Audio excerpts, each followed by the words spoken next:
I couldn't sleep. I could still see the green hat of the Grenztruppe DDR. I can still see the cuff that says Grenztruppen DDR. I can still the Stasi interrogator. I can still see him talking to me, and I can see it comes back from time to time. It comes back. Welcome to Cold War Conversations. Massive Soviet military forces have invaded the small, non-aligned, sovereign nation of Afghanistan. 5, 2, 7, 1, 6, 6, 9, 8, 3. Poland's military leader, General Jaruzelski, urged the Polish people tonight not to demonstrate on Tuesday, the second anniversary of the founding of the banned trade union Solidarity. And I'm here to host this final program from the German Democratic Republic for you. Todd Anton was arrested by the Stasi while on a day trip to East Berlin in the 1980s. He gives a raw and powerful account of his arrest, interrogation, and eventual release. If you'd like to support the podcast, then from the price of a cup of coffee a month, you can help us cover our increasing costs and keep us on the air, as well as receive a Cold War Conversations coaster, this year's sought-after household accessory. Just go to patreon.com/Cold War Pod. That's patreon.com/Cold War Pod. Thank you so much to our current and latest patrons. Please do leave reviews on iTunes. It really helps us get new guests on the show and raises our profile. So, on to today's episode, where we welcome Todd Anton to our Cold War conversation. Well, the origin started with my father, who fought in World War II in Europe, and I wanted to see his war experiences, and I wanted to see many of the places where he fought. And when I had the opportunity to go to Germany in 1987, I went on a German-wide tour of both West Germany, and then we had an Berlin excursion. And so I was excited to be able to go and tour Germany. I had 3 years of German in middle school, and then in high school, and then in 5 years in college. And so I was always fascinated with the German culture and fascinated with East Germany because of the regimentation. And it seemed to me, the East German legacy was carrying over from the National Socialists in some of the ways. And I thought by visiting East Berlin and East Germany, I might get a flavor of that experience. And boy, did I. Yeah. Well, we will come to that shortly. So how old were you at this point? I was 23 years old. What happened was for a Christmas gift, my sister is an entertainer that maybe some people might remember, Susan Anton, and you might remember her. Her boyfriend for many years was Dudley Moore. Oh, and, wow! Okay. Yeah, and so in 1987, my girlfriend had broken up with me, and I had a broken heart, and my sister knew how upset I was, and that happens with love, and she said, "Hey, you know what? Open up this box for Christmas," and there were travel brochures, and she said, "Pick one. You're going to go." And so I did. I picked one, and I set out on my venture to Europe all on my own at 23. I didn't go with any friends or anything. I just went on my own, and it was an experience, a treasure, actually. Right.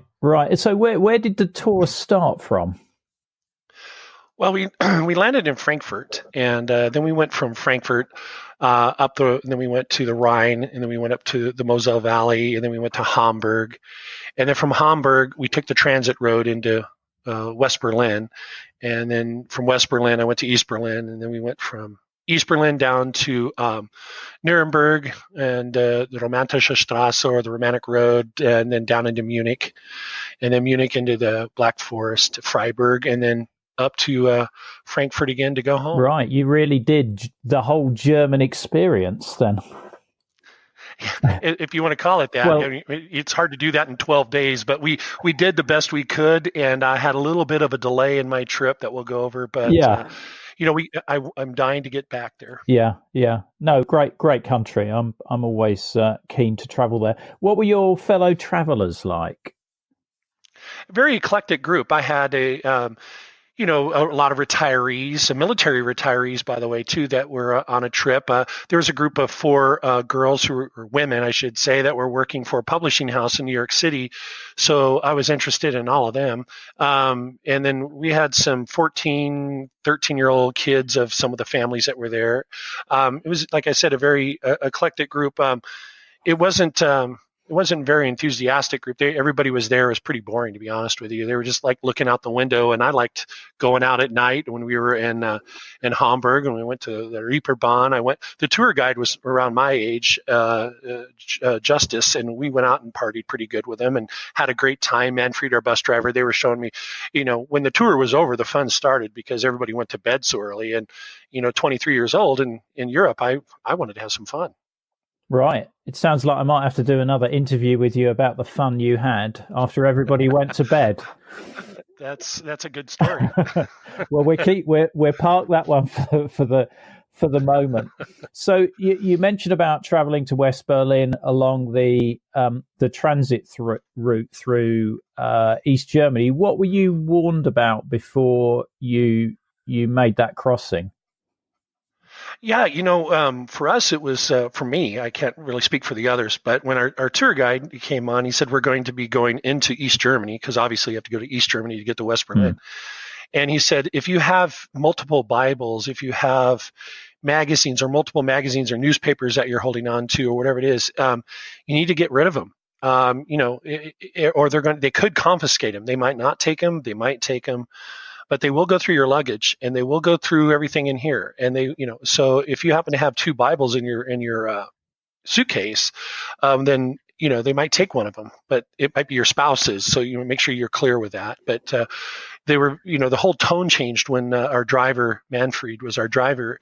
And, he's driven that route numerous times, but every time you went into East Germany, they were following you. They were timing you. You had to stop at different places and spend West German or American currency at their stop and go markets where you can pick up snacks or newspapers or whatever. But when they boarded the bus and looked at our passport and everything and started going through your personal effects, I realized I was in a different world. When somebody can just go through your luggage because they want to. And then take stuff. They took some newspapers from mine that I had, a magazine, Der Spiegel, that I had, and everything. They took that out, and it was a little disconcerting, I must say. I was realizing I was going into a whole different world. Yeah. And presumably, when you flew into West Germany, there would have been a customs check, but nothing like what you experienced. Was it Helmstadt you crossed at? Yes. Yeah. Yes, it was in the north. Yes, it was where we crossed in. And yeah, I mean, we do have to go through, security checks, and even more intrusive now. But when they started taking your possessions, when they started asking you your reasons for having it and your purpose for going into East Germany, and you had to explain yourself, coming from a tradition here in the States, we don't have to explain anything. You just do it. And so it was it was shocking for me, to be honest with you. And I was, let's just say I wasn't the most compliant. I was sarcastic and everything, and they didn't really appreciate that. But I just didn't really seem to understand what I was getting into, because the tour company did not prepare you for that. There was nothing in regards to don't take pictures while you're on the roads. Be careful what you say to the guards. They didn't go over that anything with you. You're American. You're just used to saying what's on your mind. Right. And you mentioned about currency, so you had to change a fixed amount then at the first checkpoint.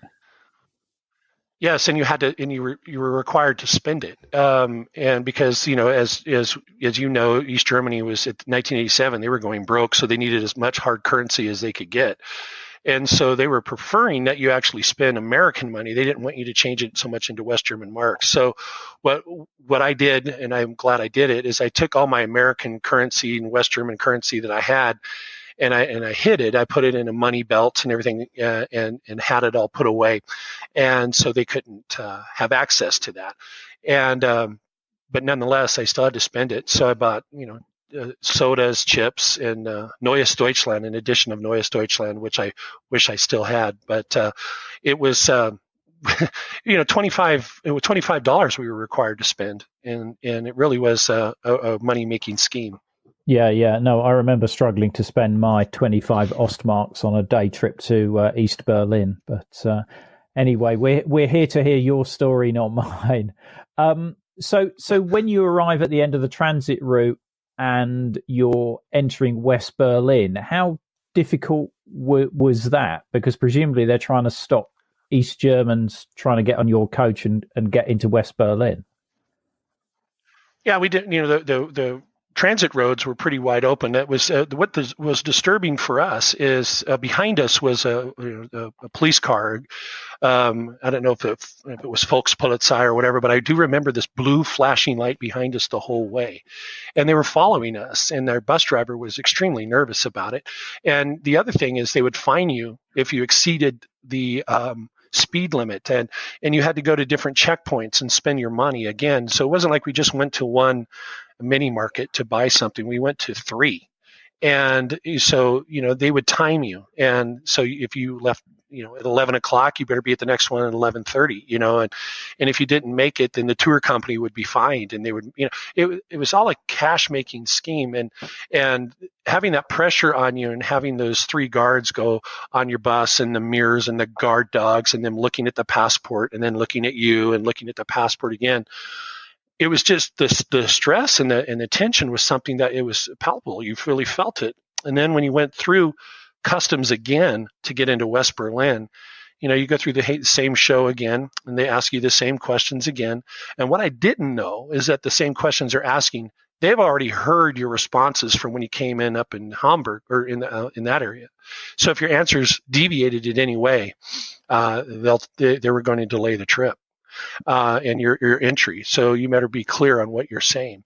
And fortunately, we got in, and once we got through, it was a big party. We were celebrating. We were happy because we felt this cloud just release. And when we came up to Berlin, the interesting thing, Ian, about that was when we came up to West Berlin, we were surrounded by the sea of darkness, and all you could see off in the horizon was this glow, this bright glow.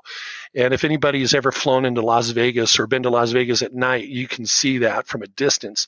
And that's what West Berlin was. It was as if this jewel in the middle of darkness. And when we came in, it was wonderful. The streets were active, and it was like being in Los Angeles. It was like being in London. It was like, there was a heartbeat, there was a pulse, there was a vibrance, there was happiness, and you felt that you were on this island of sanity, and it really was very exciting to be there. Yeah, because I was going to ask you what you made of West Berlin. Did you, what sites did you go and see when you were in West Berlin?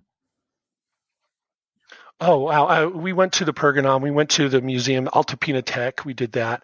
Then we went to, museum, the Checkpoint Charlie Museum. Mm-hmm. We went to that. The Reichstag. The Reichstag at that time was just basically a glorified museum that they had on the history of Germany, because there was no official residency in the Reichstag, being the capital was in Bonn at the time. And so I went through that. We went to the presidential mansion that was there, and we went to the Soviet memorial that's there, that's in West Berlin, and we went to the Soviet memorial that was there, and then we went to a cabaret, and I had Berliner Weisse, which is a great drink to have, a strawberry version of it, and it was great, and I got to meet and talk with the people. When the tour was over and at the night, and then Manfred, Justin, and I, we went to a bar and talked to some of the people, and I was able to talk to some of the college kids there who were around my age, and we were having political discussions because, at that time, the big debate was on the nuclear freeze and the Pershing missiles in West Germany, and the growing threat of war. Reagan's a warmonger, yeah. Gorbachev, all that dynamics were playing out. And it was interesting because, I never really had been challenged it before. And it was neat to talk to them about the politics and to argue about it. And that's healthy. I think that's healthy in a democracy is to be able to talk both sides without, you can disagree in an agreeable way, but you can still root for the same team and be democratic, And it was interesting to see that. And then most of those kids that were there in West Berlin, when I found out, they were saying the reason they were there is because if they lived in West Berlin, then they didn't have to serve their time in the West German Bundeswehr. And so I said, well, okay, so where's your commitment? What's your commitment to then? If you're here to escape that, then what do you believe in and what do you stand for? So it was fun to talk about. No, I can imagine they were quite lively discussions there. They turned me on to a bunch of music though too, German music that was really popular, and I'm a fan of it even today. I listen to that Rio Reiser, Herbert Grönemeyer, and it was fun, and to understand that, and then speaking German as best as I can and understanding as best as I can. When you listen to the music, that really gives you a message into what they're thinking, and it's the best reflection of a culture that you can get. And I treasure that gift they gave me that day. Yeah. And where were you staying in West Berlin? At the Hotel Hamburg in West Berlin. It was not too far from the Oh, right. So it's right in the glitzy area. Yeah. Mm-hmm. Okay. You might find my episode interesting about the British music producer that worked in West Berlin, and he put on the first amongst the first punk gigs in East Berlin. I'll send you details of that episode. You might find that interesting because it's very music orientated as well.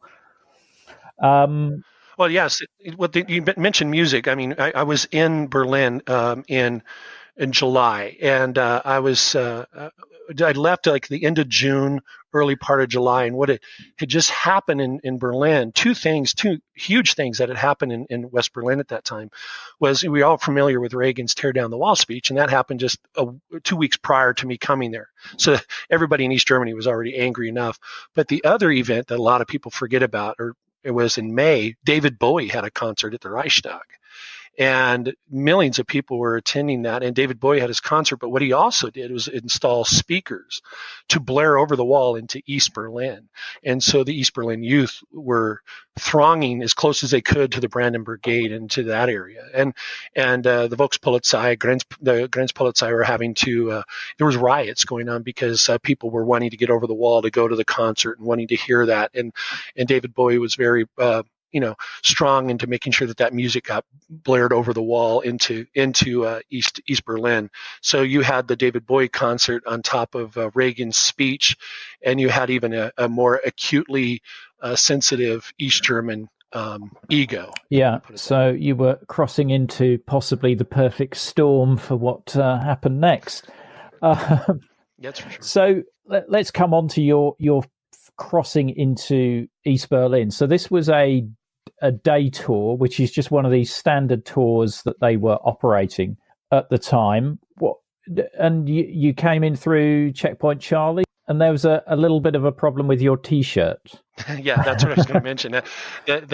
One of the other events that happened that spring, if people remember, there was that young West German, Matthias Rust, who flew his Cessna into Red Square and somehow evaded the vaunted Soviet air control system and everything. And he landed that little Cessna in Red Square and got out and was arrested for hooliganism. But everybody in West Germany and Der Spiegel, they just thought that was hilarious. They thought that was wonderful. And there was a sense of German pride in that, in a way too.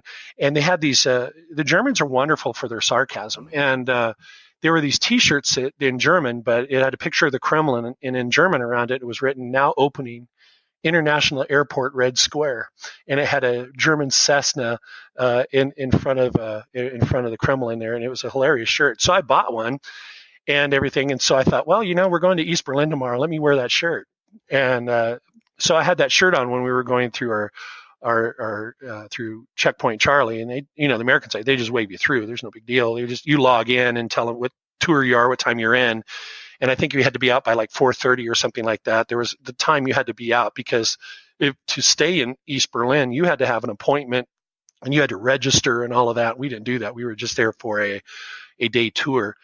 And so when they came on the bus and going through the same routine, and they're looking at your passport and they're looking at you. And my passport picture was a little bit different because when I had taken my initial passport picture, my hair was long, I had a mustache, and then I shaved all that off for the most part when I went on my trip. I didn't want to, and so I didn't look like the same person on that. So they were questioning that to begin with.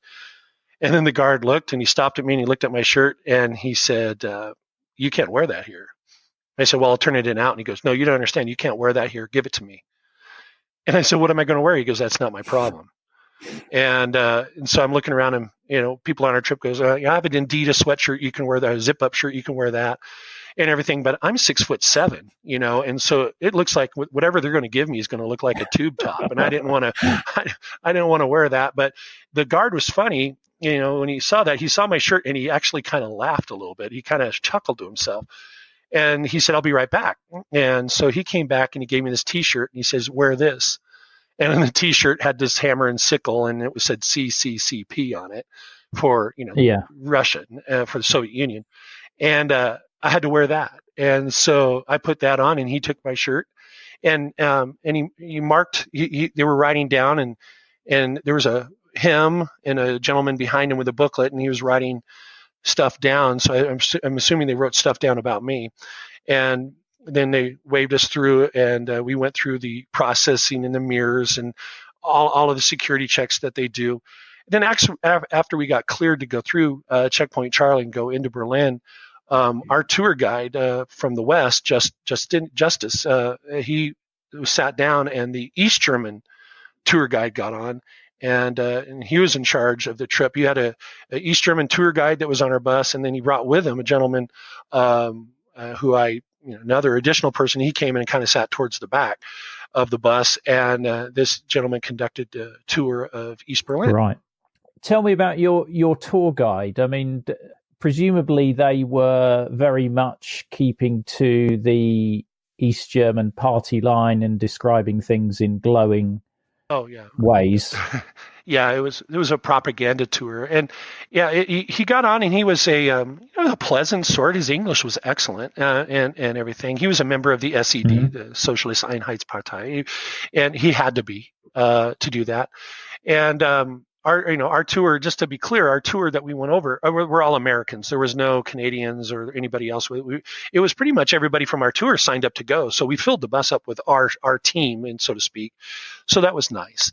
And he got on there, and he was taking us around. We went to Trump Tower Park. We saw the Soviet cemetery there, and he was talking about the liberation of Berlin by the Soviet troops, and how the glorious Soviet army liberated them from fascism and all of that. And we got the propaganda line of World War II.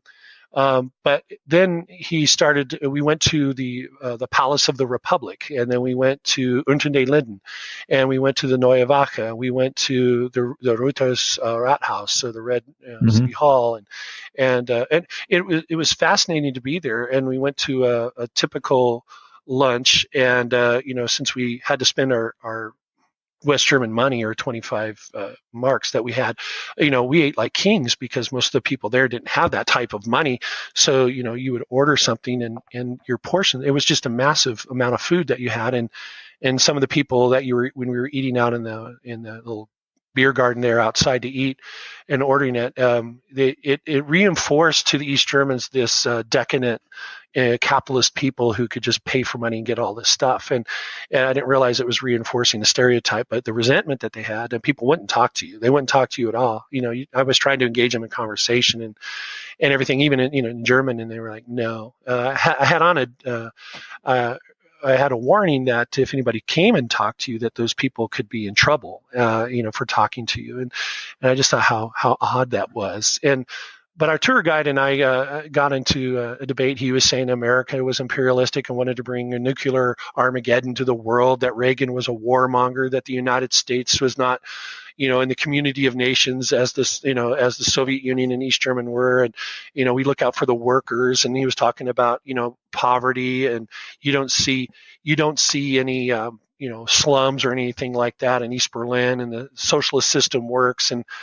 And I'm raising my hand. I'm going, what do you mean you don't see any poverty in East Berlin? You still have buildings you haven't fixed from World War II. What the hell are you talking about? And don't tell me about poverty. We got people that can't eat lunch and look at us like we're rich and like they're working for food. They had a couple of people ask me for money. I said, and I didn't give it to them. But how is that a culture that you should celebrate? Or how are you any different from us then? And then we got into the political debate, and he was asking, he was going on about Reagan, and then we got on the debate about the wall. And I said, well, if you're so open, free, why don't you allow free travel? He goes, we can. They can go to Czechoslovakia and Hungary and Moscow. Like, why can't they go to Paris or London or Washington or Los Angeles or Hollywood? And I said, so you built your wall, you built your wall to imprison people. And he said, no, we built a wall to keep you out. And not only do we want to build a wall to keep you out, we want to build a wall to keep your ideas out too, because your ideas are inherently selfish, and your ideas inherently are the enemy of the general good of the people. And listening to that, it was a wonderful experience to be able to debate that. And meanwhile, as I was arguing with him back and forth, nobody else was engaging him, and I liked doing it. I mean, I was a college student.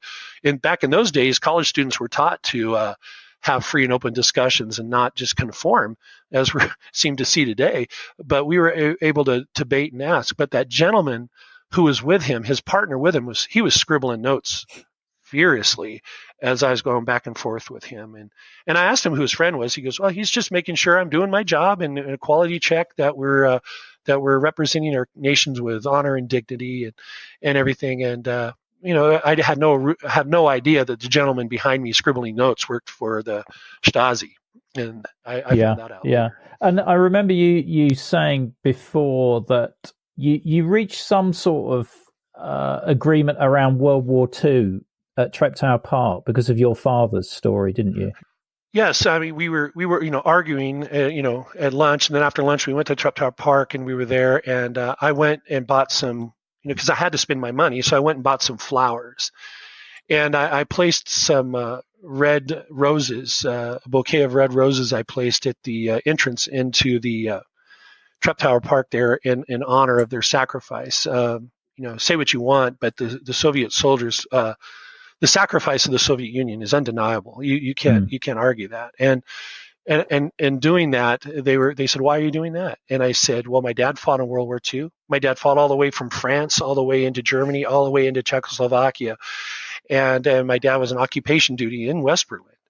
And they said, well, in honor of your dad, and he killed fascists. And I said, yes, he did. And they said, well, let's see, we're on the same page. We don't want that to happen again.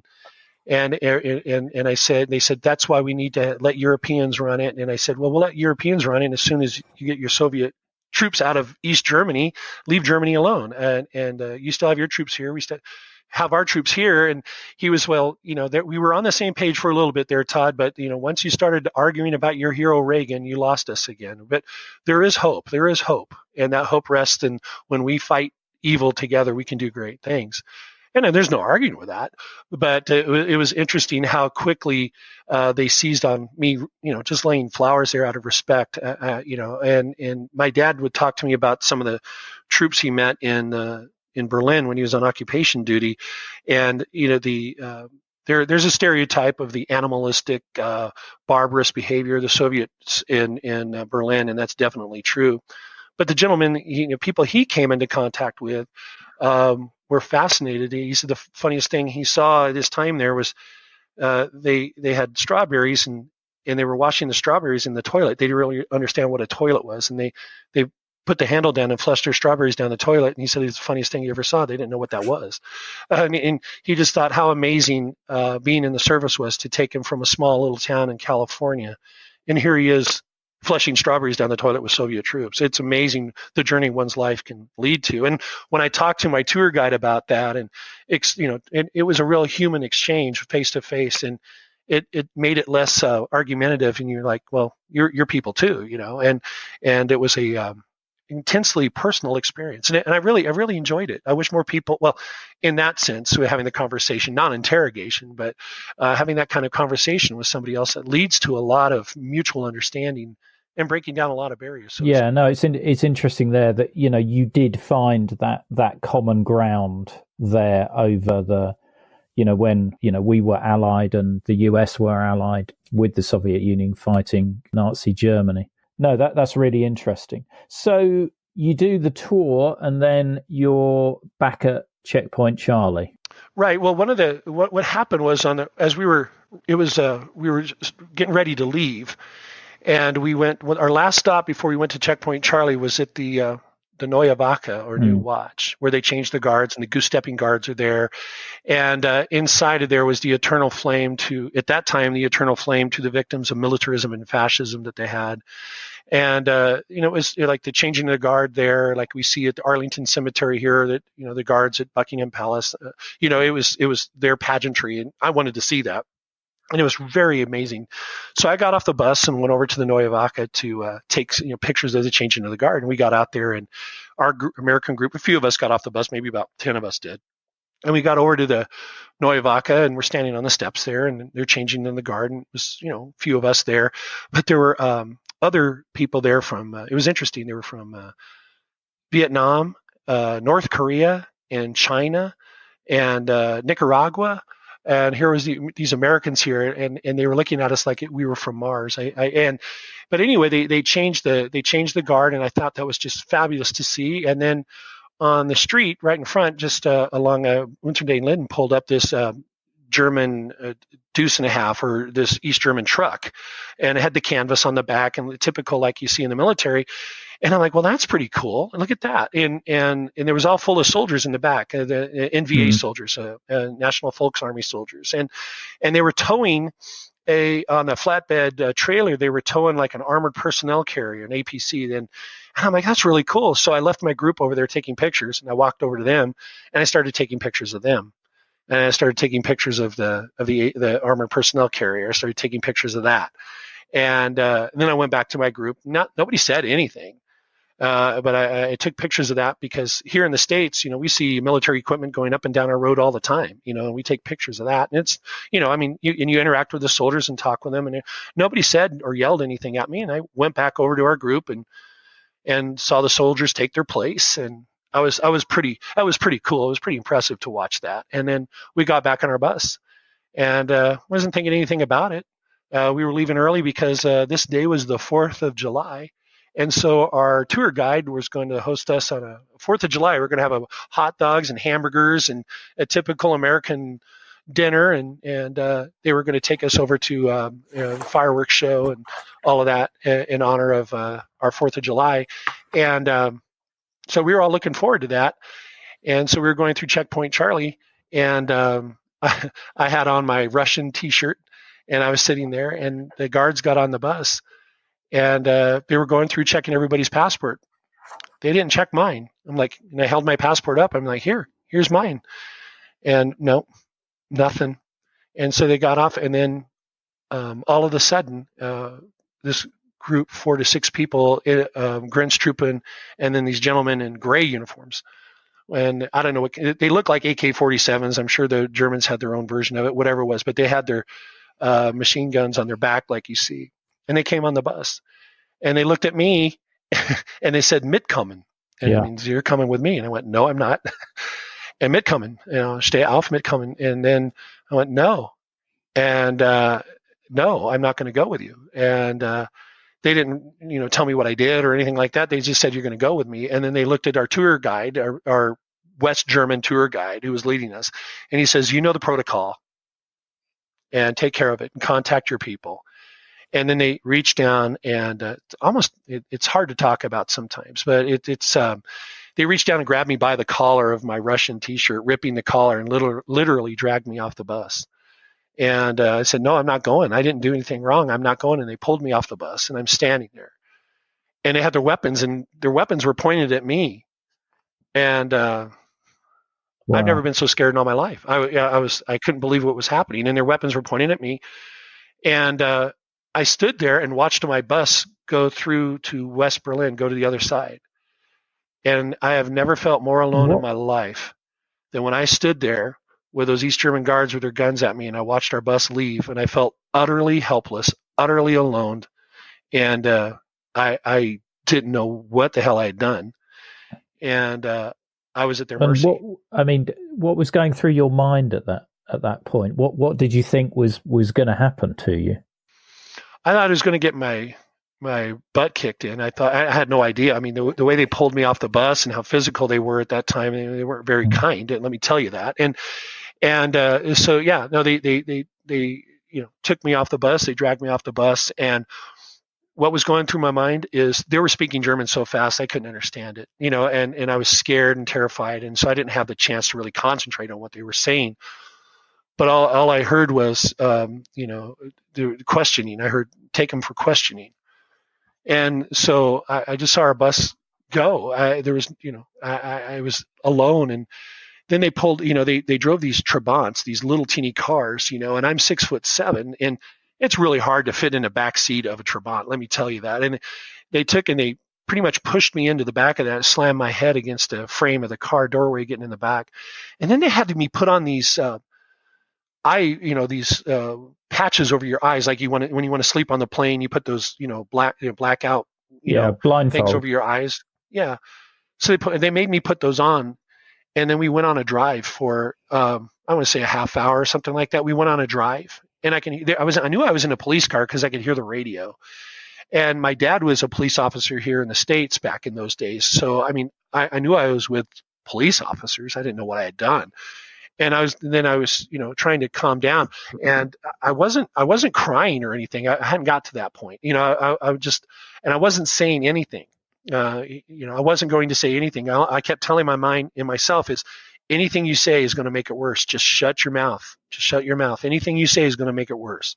So they took me and drove me around, and then they walked me into, or one person on one side, another person on the other side, under my armpits, and were kind of leading me into a room. And then they took my eyes, they took my blinders off, and they took me into this office and sat me down in this wooden chair and told me to put my hands under my thighs, palms down, hands under my thighs, and to look straight ahead. And and they'll be right with me. So I'm sitting in this office, this room, and the only light that's on in the room is this like over desk lamp that's on. And then there's this window behind the desk lamp. The blinds are shut, but you can make out the sunlight coming through the blinds, on either side. Mm. And so I knew that we still, and it stays light so late in Europe, in the summertime. So it's still light, and I'm sitting there, and then all of a sudden the door just booms open. This person comes down and sits down, and he starts asking me questions. Why are you in Berlin? Why are you here?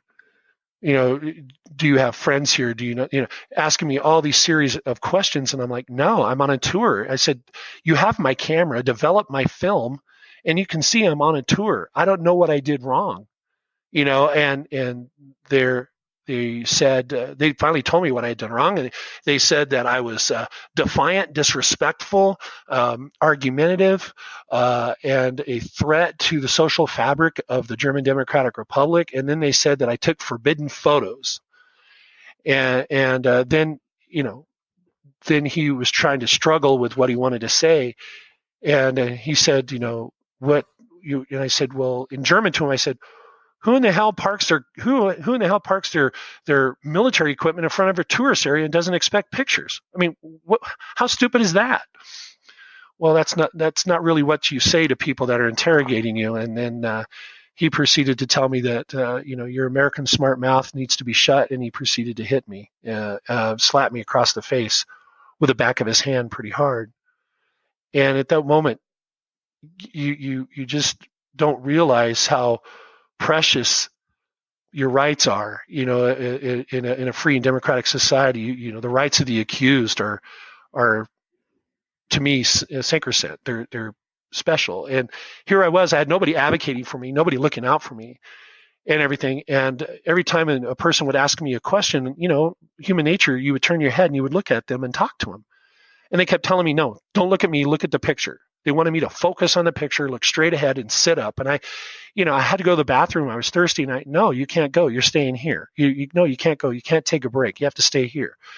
10, 11, 12, 13, 14, 15 hours later, I'm still sitting there, and they're still rotating people through, asking me these questions, and I had to stare at this damn picture of Erich Honecker the whole time. And it's that real famous one where, he's wearing his black rimmed glasses and all of that. And I had to stare at this guy, and I knew who he was. I mean, I was a history major in school, and I knew who this guy was, and I had lots of friends, from West Germany that I'd been, going to college with and everything and all of that. But I had to stare at that picture, and that's the only thing I remember in that desk lamp. They turned it up and just stared it into my face, and all I could really make out was, silhouettes and the dull lighting of the room. But the room had this linoleum avocado green, and it was 1980s, but it seemed like a 1970s throwback, and I'm like, I just in my mind, even though I was, I had just been slapped, in my mind, I'm like, who decorated this place? This is pretty pathetic. and I kept my mind focused on not saying anything anymore, but they kept asking me the same questions in different ways. And I responded to them in different ways. And I said, well, what is it I can do? I told you I was here on a tour. I told you, and it ended up being close to nearly 20 hours of nonstop interrogation. And I saw the window go dark, and I knew it was night. And then I saw that haze of the morning light coming through, and I knew it was the next day, July 5th. And, that it was scary. Yeah. It was absolutely scary. I mean, that what you've just described there is a terrifying experience, because as you describe, you think that you have rights, but in a country like East Germany, there aren't, or those rights could be taken away very quickly. And I guess you being hit must have come as a massive shock to you. Yeah, it did. I don't like to, talk about it too much. I'm embarrassed about it. I have older brothers. I have older brothers, and if you have older brothers, you hit each other all the time, and that sense. But you expect it in that relational sense. But it was so shocking to me, and in sharing my experiences here with you, and in working on a book about it with other Americans who've gone through similar experiences. What was so upsetting about it for me, and what brought me to the point of talking about it is, if you remember recently, America had that Otto Warmbier, who was that kid in North Korea, who allegedly took a poster, and then the government took him in, and then they just tortured him, and he came back a vegetable. And but the videos of the North Korean troops pulling him around, leading him around, and everything like that. I really talked about it too much, but when I started seeing the news, that brought it all back in. And for me, I couldn't sleep. I could still see the green hat of the Grenztruppe DDR. I can still see the cuff that says Grenztruppen de DDR. I can still the Stasi interrogator. I can still see him talking to me, and I can see it comes back from time to time. It comes back, and I found, and I was talking to friends of mine who, World War II veterans and veterans all through, and they said, Todd, that's PTSD you're talking about. And I said, no, you guys went through war. He goes, you don't have to go through war to have PTSD. Victims of violent crime have PTSD. And he goes, you were a victim. And I'm like, no, I got my smart mouth got me in trouble. And he goes, no, you were thinking it was a good give and take. You were just being you. And if anything, they were being defensive. But seeing the news with Otto Warmbier coming back, it brought it all back to me. And so I decided to write about it. And it's been cathartic to do that. Talking to you is cathartic to do that. But I'm always so worried about being judged.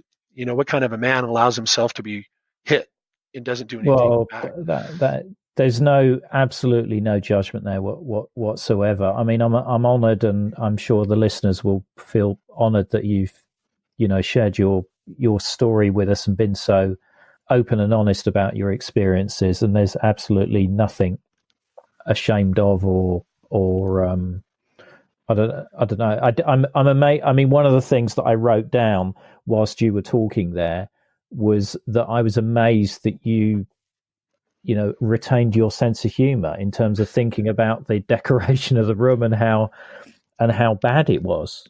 Yeah, well, to me, it reminded, we had a real popular show here in America growing up. It was called The Brady Bunch, and it was a 1970s family. And I'm like, the next thing, this guy's going to come here and he's going to have a perm going on, and and I was trying to, humor is always important to me. It keeps me going, and all I kept thinking about at that time was, just quit saying anything.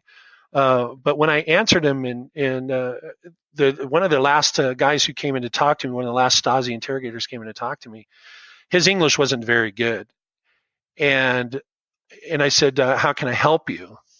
I said, is there, in German. I started speaking German to him, and that cost me about another 5 hours. He's like, well, you speak German, you must be CIA, you must be a spy. And I'm like, well, if this is the German you think the CIA speaks, then, we really have a lot of work to do, because my German's just good enough to get by, but that just caused them to be, basically what it was. The way I understood it was this was just nothing more than a shakedown. They wanted to intimidate me, so I would go back and disseminate that fear amongst other potential tourists, American tourists, into East Berlin. They didn't want them there. They were self-conscious about, whatever messages we had to deliver, or our money, or whatever it may be, because the seeds of the Wende, or the seeds of the change in East Germany, were growing very strong, especially in Leipzig and all of that. So they were aware of that. And so they were trying to keep any Americans out through intimidation. And then so they took everything that I had. I mean, they took my camera, they took my passport, they had my shirt still. And then the one thing that I didn't want to let them take was my dignity. But I'm just like, and I was argumentative.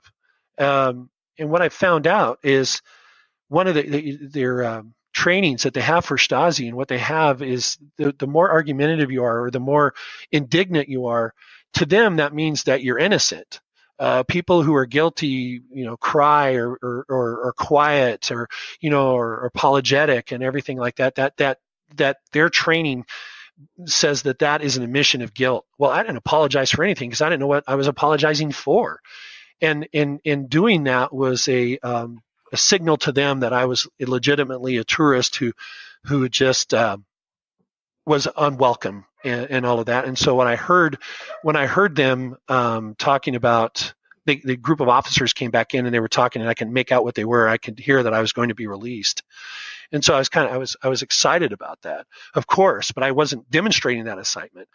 And then I had to sign an Aufklärung, or some kind of statement, and it said on the statement that I was a enemy of socialism, Feindes des Sozialismus. I had to declare that I was an enemy of socialism, and then I would not return to the GDR, and if I did, I would be subject and would be imprisoned, and I had to sign that statement.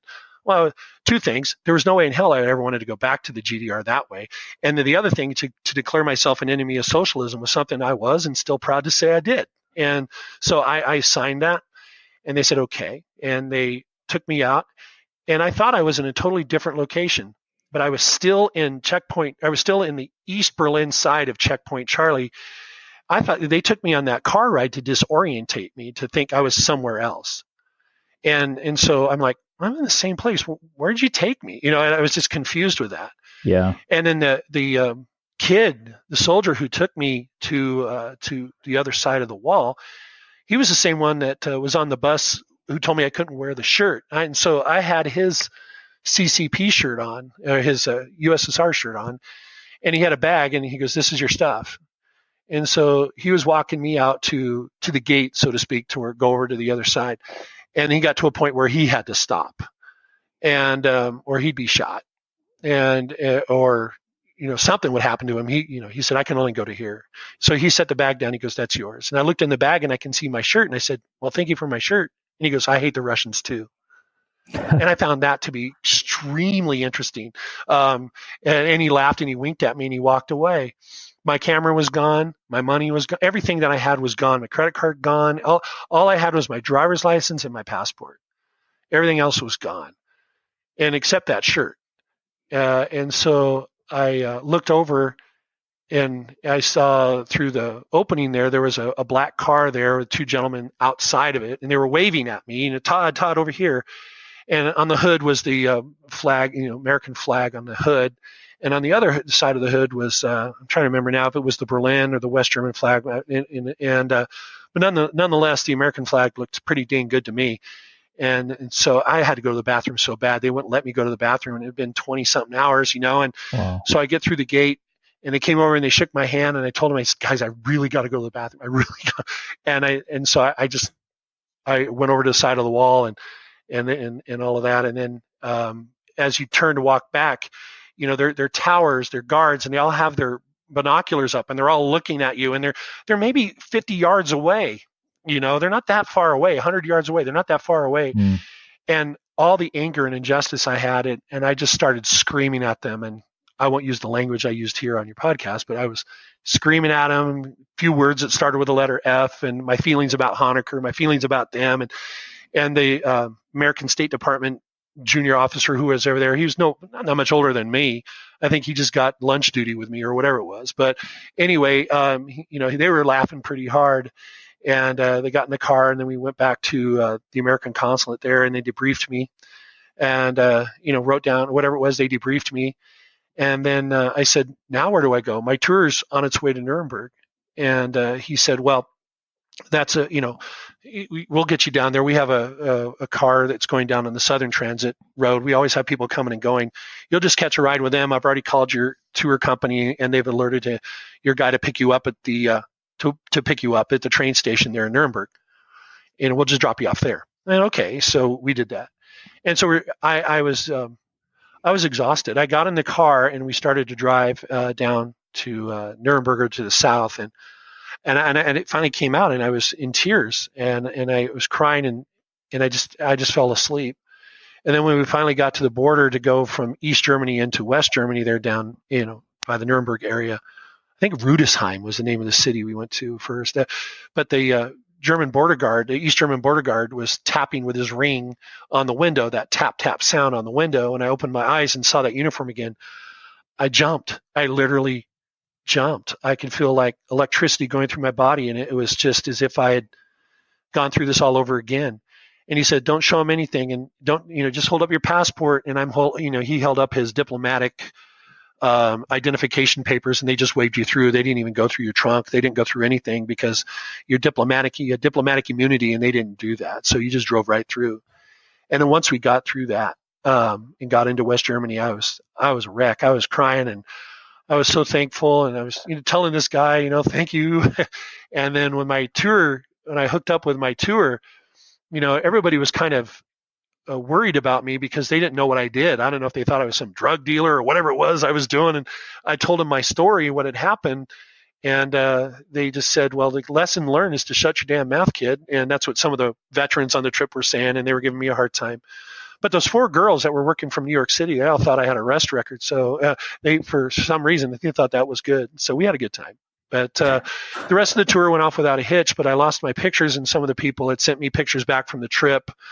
I have a really cool picture of me at Treptower Park. I think you saw it in the article that I had sent to you. And the one, I was at Bernauer Strasse, at the wall on the west side, looking over into the Death Strip and all of that.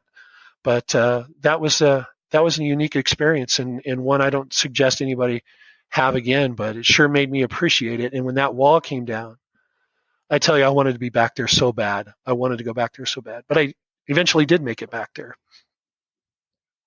That is just, I'm literally lost for words, Todd. That was such an amazing story, and so honest and raw with it as well. I mean, I am literally lost for words, and most listeners will know this doesn't happen that often. But I am so appreciative of you sharing that story. And it's been an absolute honor to talk to you. Well, I appreciate that. The satisfaction from that came when I went back to Berlin in 2006. I think Germany with the World Cup there, and I was touring. My dad had passed away. My dad passed away on, of all days, June 6, 2002, on D-Day, and so my dad always asked me to take his ashes back to Omaha Beach, and I did that. So my friend and I, we took the train back to Berlin, and I went to those scenes where what happened to me to kind of get those ghosts out of my head. And none of that exists anymore. I mean, Checkpoint Charlie is nothing but a tourist trap, but we were there. And a lot of these former East Germans have these tables where they're selling their uniforms and flags and everything like that. And I went over to this table because I saw a lot of familiar looking items from the uniforms of the Stasi. And I went over there, and the old guy said, "Oh, my young man, are you American?" And I said, "Yeah." And he goes, "You came to the right table. I was part of the team that protected our country from for security and safety, and I was in the Ministry of State Security, and we protected our country. And I just looked at the guy and I said, "You're nothing but a son of a bitch. Let me tell you what you did." And I was really upset. And my friend came over and he says, Todd, he didn't do that. And I said, "I don't care. He did. His unit did. His people did this, and everything." And so I talked to him about what went through there, and he said, "You shouldn't have opened your damn mouth, kid." And I said, "Well, you could have treated people differently." And anyway, it was it was a little bit of that PTSD, whatever you want to call it, but that spirit that came into me. And the gentleman grabbed an East German flag, a Soviet flag, and a Stasi cap that he was trying to sell, and he gave it to me. And I said, "I don't want this. I don't want this at all." He goes, "Take it. It's my gift to you. You won. You won. We lost." And I have those items in my classroom at my school. And then that to kind of help end my my whole German experience. Yeah, I guess it was somewhat cathartic being able to yell at this guy who was a representative of the Stasi. Yeah, but I'm the one that looked like an idiot. I'm the one who's standing there just going off on him and everything like that. But come to find out, and a couple of people came over and they're like, "Are you okay?" And they were Germans, and I told them what had happened, and all that. And I said, "I just don't know why you allow this stuff to be sold. I don't, to me, it was, it's a symbolic, of oppression and all of that. I don't know why you allow this to be sold and everything, but I have it in my classroom and I look at it from time to time. And we're doing I teach my kids about East Germany and the communists and socialism and things like that, so that they're not attracted to the socialist or totalitarian movement, because once you give it up, it's very hard to get it back." Yeah, I was going to say, it would be really interesting if we could track down that border guard who handed your bag back. Yeah. I wish we could. I wish there was a way to do it, because I swear he wasn't much older than me. Most of the people I was interacting with, except for the interrogators, were all my age. And they had to be. I mean, they were forced to be in the NVA. They had to do their duty time and all of that. They had to do it, and so I was at the same age as they were, and everything. So yeah, it would be nice. It's been since 1987. I'm sure all that paperwork's long gone. I wish I could get that statement that I signed that I'm an enemy of socialism. I'd love to get that framed. Well, I was gonna say, I mean, there must be a Stasi file on I have no idea. I have no idea if there is. I have written to the document section and stuff in Berlin looking for that, and there isn't anything on that really. There really it's so long ago, and and then come to find out in the research I'm doing for my book, those things that happened to me happened a lot. Quite a few people that were interrogated and briefly, and it was just a customary shakedown. The only thing that was different for me is that they held me overnight, so they had to notify the American authorities, because again, all Americans needed to be out by a certain time if they didn't have proper paperwork, allowing them to be there and everything. And so they notified the government where I was at. That's how they knew when to pick me up and all that. So, like I said, it was just a shakedown. Out here in California, we have that when we drive down to Mexico and the Mexican police pull you over. They can either write you a ticket or you give them cash, and they let you on your way. And people give them cash and they go on their way. And that's pretty much what I was told by the American officials, is that it was just a way to shake you down, to scare you, to spread disinformation, and to get money from you. And I said, well, they didn't get much money from me, because my belt, they never took my belt off. Had they taken my belt off, they would have seen all my money, because I had it in one of those. Oh, right. So you had that on all the time, and they never fully searched you. No, not on my belt. They just thought a belt's a belt. They hadn't thought about that. I had my shoes were off. They had me take my shoes off. Right. And my shoes were off, and I guess that's one of the reasons why they went. I don't know if you're going to go to the bathroom, they're worried that you're going to kill yourself or something or whatever. They don't. I don't know how that works. But what I do know that works is just the sheer. It's not the physical abuse that hurt. It's the mental. It's the constant questioning, and then asking it in a different way, and then in a different language, and then you're so tired, and they want you to be tired, because then you'll slip up, or you might reveal information or anything that you're hiding. And all I kept saying is, I just want to go home. I just said, I just want to go home. I just want to get out of here. Yeah. Because what you described is, I mean, I've been to the Stasi prison at Hohenschönhausen, and the tours they do there, it's often somebody who was actually imprisoned there. And the procedure that you've described is almost exactly what I heard from them.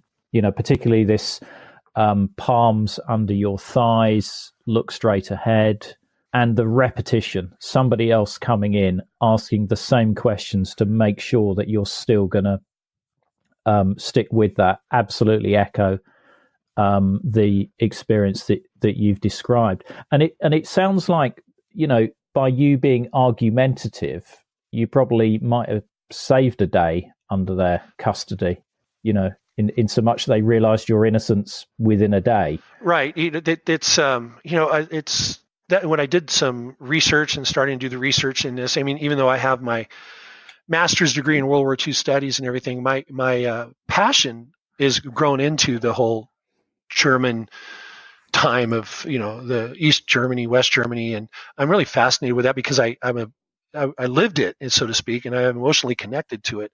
And what I found in some of the Stasi, I read there were actually PhD dissertations written by potential Stasi officers on how to mentally break people, and how quickly you can do that. And they were saying that, you know, somebody who is guilty, you know, you can break them within simple hours through various questionings and threatening them too. You know, if you don't reveal your information, we'll put your children into state care and adoption, and you'll never see them again. You know, those kind of threats that they would do. It was very effective. But one of the things he was saying in that dissertation was, the more angry or argumentative you are, and those kind of things demonstrate a degree of innocence, and that they should recognize and be aware of. Then that's, I guess I fulfilled that. So maybe my smart mouth got me out of that one, Ian. I don't know. Yeah, maybe. I mean, it's interesting because when you described taking photos of that truck and the armored personnel carrier, that is probably something they wouldn't expect a tourist to do necessarily. And I can't remember when I went to East Berlin whether there was advice about don't take photos of the military apart from the Neue Wache and railway stations and bridges and things like that. But it sounds like you never had that advice. No, there's two things. Number one, maybe I didn't get that advice, and maybe number two, I was 23 years old and maybe I wasn't listening too. You know what I mean? Yeah. There is that. It's a bit like, you know, the safety drill and stuff like that. You know, you tune out. I've been teaching 30 years in the classroom, and believe me, I know when kids are listening and not listening.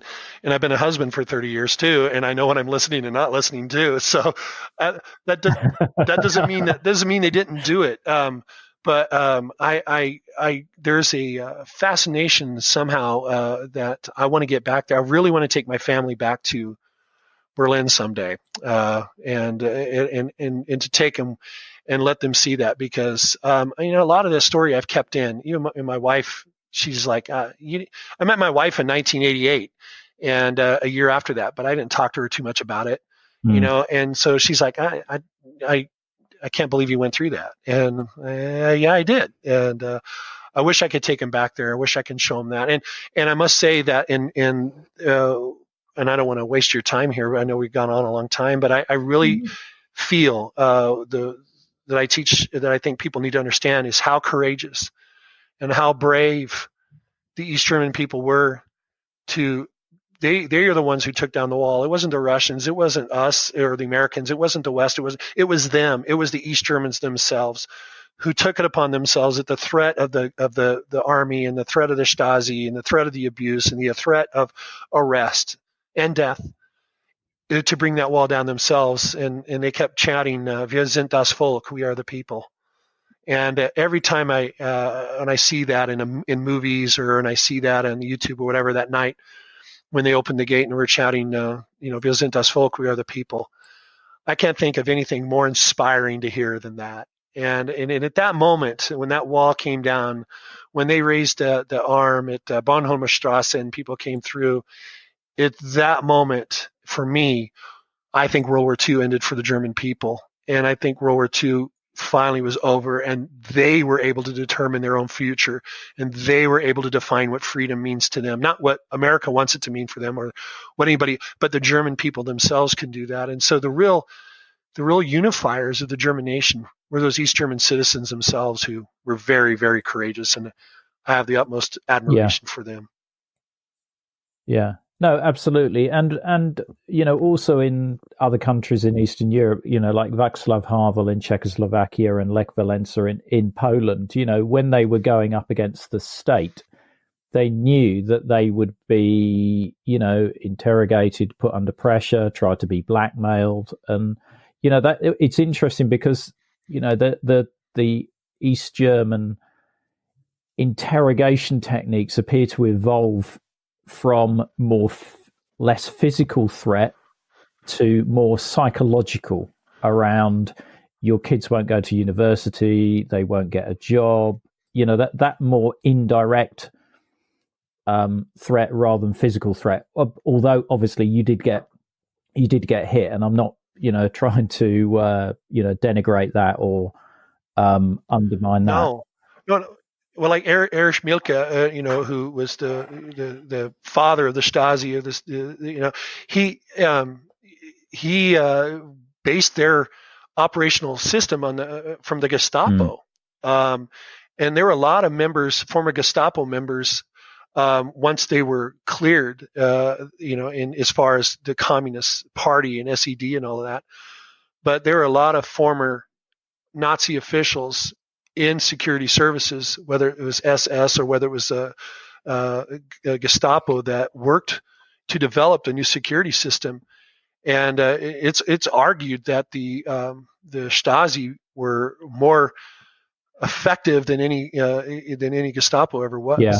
And I wouldn't know about the Gestapo, but I know about the Stasi, and let me tell you, they were true believers. It wasn't like they were doing a job. They were true believers. They really believed in the system, and they wanted to preserve the system, and they really perceived me as an existential threat.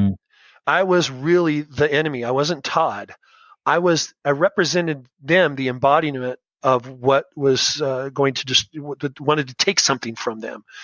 And all of that, and so I found that to be, now that I look back on it, it's a fascinating experience. But I wouldn't suggest it for anybody. No, absolutely not.